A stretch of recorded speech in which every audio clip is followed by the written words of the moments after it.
ओम नमः शिवाय शिवजी सदा सहाय। ओम नमः शिवाय गुरुजी सदा सहाय। जय गुरुजी, शुक्राना गुरुजी, अनंतम शुक्राना महाराज।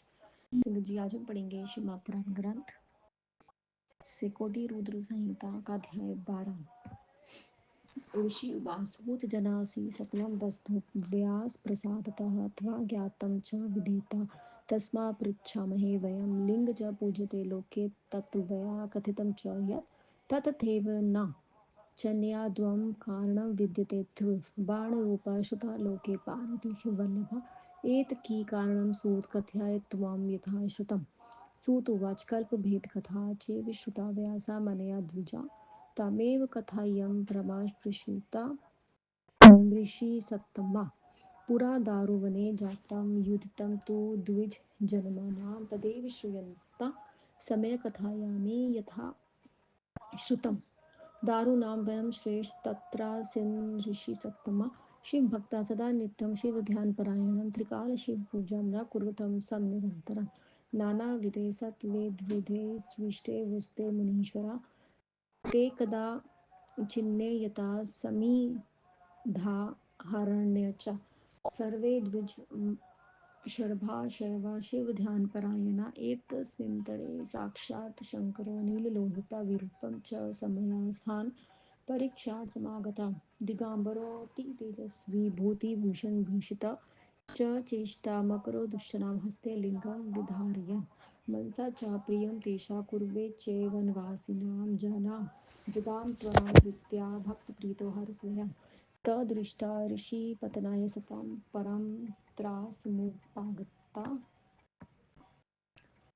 विलिमा विस्मिता शन्या समाजमुतस्था पुनः अलिअलिङ्गुस्था जनयाय करं धृत्वा कथापारा परस्परं च शृण्वन्सासन् समनस्ता स्त्रियस्तथा एतव एतमिस्त्रैव समये ऋषिवार्या समागमनं विरुद्धं च तं च ते दृष्टा दुःखिता क्रोधमूर्छिता तदा दुःखमनुप्राप्ता कोऽयं कथाभुवं समस्ता ऋषयस्ते वै शिवमाया विमोहिता यदा च नोतवान् कृतोऽवधूतो दिगम्बरौ रुजुस्तत्पुरुषं भीमं तदा ते परमश त्वाविरुद्धं क्रियते वेदमार्गविलोपि यत् तद् स्वत्रियं तद्दुलं पताता पथिवितले सुतुवाच इति युक्ते तु तदा तेषं लिङ्गं च पतितं शरणात् अवधूतस्य तया शिवस्य निरूपेण तल्लिङ्गचङ्गीवत्सयर्दनानां पुरं स्थितम् यत्र यत्र च तथाथि तत्र तत्र दहे पुतना पताले च गतं तत्र सर्गे चापि तथैव च भूमौ सर्वत्र ध्यातं च कुत्रापि स्थिरं स्थितात् लोकाशाय व्याकुला जाता ऋष्ययस्ते ते दुःखता न शर्मलेभनी केचियक्षे वृक्षायस्तथा न ज्ञातस्तु शुभो युस्ते च सर्वे च सूर्येषु दुःखिता मिलिता शीघ्रं ब्राह्मणं शरणं ययुः तत्र गत्वा च ते सर्वे नत्वा स्तुतिवृता विधि द्विजा तत्सर्वमदनं वृत्तं ब्राह्मणे सृष्टिकारिणे ब्रह्मा तद्वचनं श्रुत्वा शिवमाया विमोहितान् जत्वा न सर्वा नत्वा प्रोवाच ऋषिसत्तमान् ब्रह्मोवाच जातशौर्या भवन्तो वै कुर्वतो घृतं द्विजा अज्ञातारो यदा कुर्यो कि पुनः कथ्यते पुनः विरुध्येवं शिवं देवं कुशलं च समीयते मध्यासमये यो वै नतीथि च परा वृषोत् तस्यैव सकृतं नीत्वा स्वयं च दुष्कृत् पुनः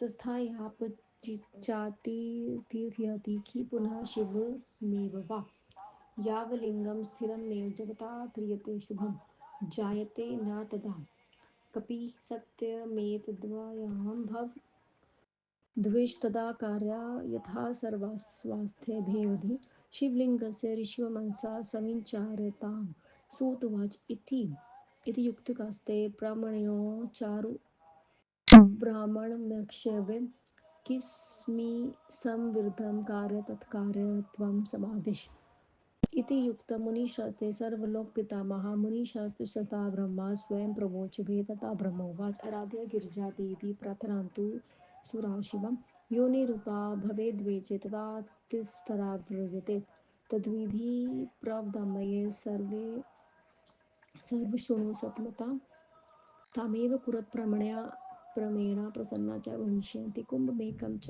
स्थापयन् कृत्वा धृतमुद्दत्तनं दुर्वाया वाकुस्थिति ततो कामपूर्यते वेदमन्त्रे स्थात् वै कुम्भं चैव भीमन्त्रियेत् श्रुतु श्रुतविद्विधाना तस्य पूजनं कृत्वा शिवं स्मरन् तल्लिंगम तजालेन नाभिचेरपरमर्श शतरुद्र्याय मंत्रे से प्रोक्षितं शान्तिमापुपैलयात् गिरिजायां योनिरूपा च बाण स्थापयाम शुभं पुनः तत्र लिंगं च स्थापयाम पुनः श्वेभन्त्रेत सुगन्धे धेनुश्वेन पुष्पधूपापि धूपादि दिदिस्तवा निवेदितं पूजाभिः स तो ये शियुतेन परमेश्वर प्राणिपाते सत्त्वेव पूर्वे वा वर्धनो स्थः पुनः तात स्वस्तनयनं कृत्वा जयति व्यवहारस्तथा प्रसन्नो भवभावेश जगदन्धकारका कर्ता पालयिता तत्र संहर्ता त्वं निवक्ष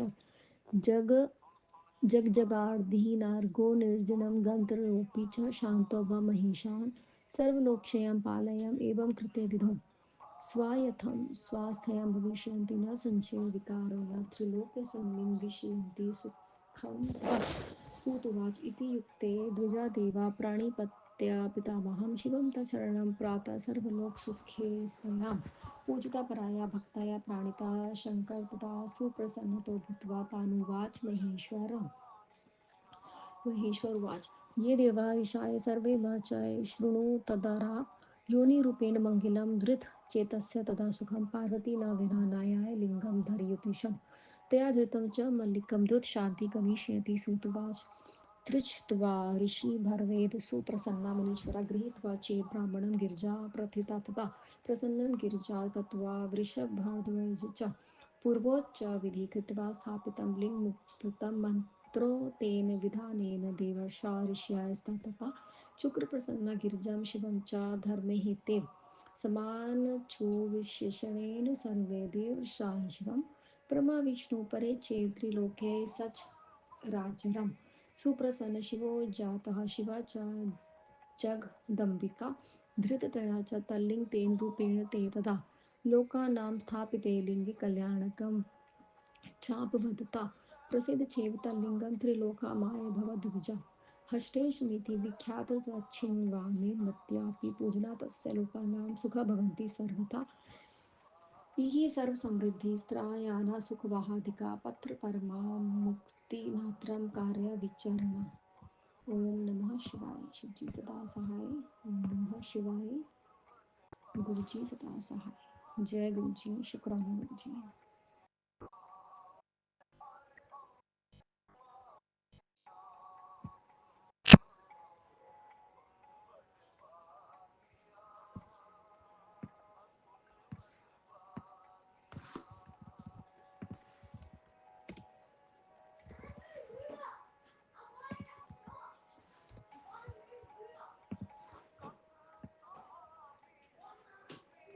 विष्णु ने कहा हे सूजी व्यास जी की कृपा से सब जानते हैं आपसे कोई बात छुपी नहीं है इसीलिए हम आपसे पूछते हैं संसार में लिंग पूजा का आपने जो ये कारण बताया है उसके अतिरिक्त और भी कुछ कारण है हे सूजी प्रिय पार्वती बाण रूपा कही गई है इसका क्या कारण है बताइए सूजी ने कहा हे ब्राह्मणों मैंने व्यास जी के कल्पवेद में जो कथाएं सुनाई थी अब मैं उन्हीं का सुनाता हूँ आप सुने प्राचीन काल में दारूवन में ब्राह्मणों के साथ जो घटना घटी थी उसे मैं सुनाता हूँ जैसे मैंने सुना दारू नामक वन में एक शिव ध्यान में तत्पर शिव भक्त रहते थे हे ऋषिवरों तीनों कालों में वे शिव पूजा करते थे अनेक प्रकार के उत्तम स्रोतों से उनकी स्तुति करते थे वह सभी शिव ध्यान में तत्पर ब्राह्मण शिव किसी समय संविधा लेने के लिए वन में गए इस बीच में साक्षात नीलोही शिव अपने रूप में विकृत हो उनकी परीक्षा के लिए गए दिगंबर अति तेजस्वी शरीर से बसम को लगाए हुए और हाथ में लिंग को पकड़े हुए उन्हें कुतेष्ठा की मन में उन मन में उन वासियों का कल्याण करने के लिए वे प्रेम से उस वन में गए उनको देखकर ऋषि पत्नियां व्याकुल होता चकित होकर अत्यंत डर कर वहां से भाग गई वह एक दूसरे को आलिंगन करने लगी किसी ने एक दूसरे को हाथ पकड़ लिया इस प्रकार वे अत्यंत प्रसन्न हुए इस प्रकार वह ऋषिगण आ गए और दृश्य को देखकर वे दुखी और कुपित हुए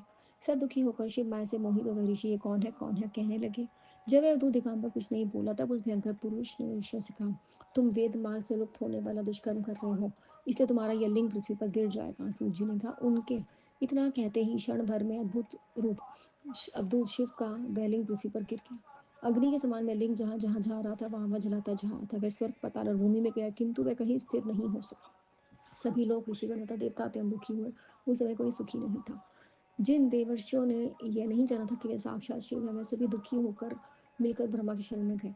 वहां जाकर सभी ब्राह्मणों ने ब्रह्मा को प्रणाम किया, उनकी स्तुति करी और सृष्टिकर्ता ब्रह्मा से सारा वृतांत कहा। शिव माया से मोहित होकर उन ऋषियों ने जब बात सुनकर शिव जी ने उन्हें प्रणाम करके कहा, ब्रह्मा जी ने कहा, आप सब लोग जानते हैं फिर भी निंदित कर्म करते हैं। हे ब्राह्मणों, यदि अज्ञानी ऐसा करे तो फिर कहा जाए। इस प्रकार शिव जी से विरोध करके आपने कौन सी कुशल चाह सकते हैं। दोपहर में आए आए हुए दोपहर में घर आए हुए अतिथि का जो सत्कार नहीं करता, उसके पुण्य को लेकर उनके सब पापों को देकर चला जाता है। वह भले में शिव ही क्यों ना हो। मैं सच कह रहा हूँ, जब तक तीनों लोकों में कहीं भी यह लिंग स्थिर नहीं होगा तब तक वह नहीं होगा तब तक कहीं नहीं कहीं भी स्थिरता नहीं आ सकती है। ऋषियों, उस शिवलिंग के बारे में आप लोग विचार कीजिए। सूर्य जी ने कहा। इतना कहकर वह ऋषियों ने ब्राह्मणों का प्रणाम करके कहा कि हम लोगों को अब क्या करना चाहिए, यह आज्ञा दीजिए। मुनिव्रत द्वारा ऐसे कहे जाने पर ब्रह्मा जी ने उन्हें स्वयं कहा। ब्रह्मा जी ने कहा, गिरजा की आराधना करके करो कि वह योनि रूपा हो। फिर शिव जी से प्रार्थना करो, इसमें वे स्थिर हो। जिसकी विधि से मैं बताता हूँ तुम लोग सुनो, वैसा ही कीजिए जब जिससे वह प्रसन्न हो। एक कलश में स्थापना करो, उसमें धूप की 8 पत्तियां जौ और गंगा जल डालकर उसे भर दो। वेद मंत्रों से उस कलश का अभिमंत्रण करो। शिव जी का स्मरण करते हुए वेद संहित विधि के साथ पूजा करो। हे ऋषि, उस लिंग का जल से शताब्दी मंत्रों से अभिषेक करे तब शांति हो सकती है। फिर योनि रूपा गिरजा तथा उन बाण को स्थापित करके उन सब लिंगों की स्थापना करके मार्जन करें। सुगंधित पदार्थों, चंदन, फूल, धूप, दीप, नैवेद्य आदि से भगवान शिव की पूजा करें। प्रणाम करें और स्तोत्र पाठ करें, गीत वाद्य का आयोजन करें। फिर स्वास्थ्य वाचन करके जय जयकार करें और प्रार्थना करें कि संसार को प्रसन्न करने वाले महादेव आप प्रसन्न हुई है। आप संसार के कर्ता धर्ता संहर्ता और अविनाशी हैं। आप संसार के आदि और उत्पत्ति कारण है तथा आप ही में आत्मस्वरूप है। हे शिव जी, आप शांत होकर सब लोगों की रक्षा कीजिए। इस विधि को करने के लिए भी निसंदेह सुखी हो जाएंगे। इसी प्रकार ना का विकार ना कर होगा, तीनों लोगों को सुखी हो जाएगा। सूर्य ने कहा। इतना कहकर वह ब्राह्मण ब्रह्मा जी को प्रणाम करके सभी लोगों के सुख की इच्छा के लिए शिव जी की शरण में गए। परम भक्ति से शिव जी की पूजा कर उनकी प्रार्थना करी, तब प्रसन्न होकर शिव जी ने उनसे कहा। ईश्वर ने कहा, हे देवताओं ऋषियों, आदर से मेरी बात सुनो। पार्वती के बिना और कोई मेरे लिंग को धारण नहीं कर सकता। अब ये मेरे लिंग का धारण कर लेगी तब शीघ्र ही शांति होगी। सूर्य ने कहा, मुनिवर, यह सुनकर देवताओं तथा ऋषियों ने ब्रह्मा जी के साथ गिरजा की प्रार्थना करी। गिरजा तथा शिव जी को प्रसन्न करके पूर्वोक्त विधि से श्रेष्ठ लिंग की स्थापना की। मंत्रोक्त विधान से देवताओं तथा ऋषियों ने धर्म की स्थापना करने के लिए शिव पार्वती को प्रसन्न किया। ब्रह्मा विष्णु आदि देवताओं तथा ऋषियों ने तीनों लोकों में जर के साथ विशेष रूप से शिव जी का पूजन किया। शिव और पार्वती प्रसन्न हुए। पार्वती ने उस लिंग को धारण किया पार्वती जी ने उस लिंग को धारण किया। उस लिंग की स्थापना हो जाने पर सब कल्याण हो गया। हे ब्राह्मणों, तुम वह लिंग तीनों लोगों में प्रसिद्ध है। शिव शिवा की स्थापना हटकेश के नाम से प्रसिद्ध।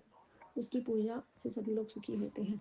इनकी पूजन से इस लोक में समस्त सुखों को देने वाली सभी प्रकार की संपत्तियां मिलती हैं और परलोक में निसंदेह उत्तम मुक्ति मिलती है। ओम नमः शिवाय। शिव जी सदा सहाय। ओम नमः शिवाय। गुरु जी सदा सहाय। जय गुरु जी। शुक्राना गुरु जी। अनंतम अनंतम शुक्राना गुरु जी महाराज। बेअंत बेअंत शुक्राना आपका। अनंतम शुक्राना।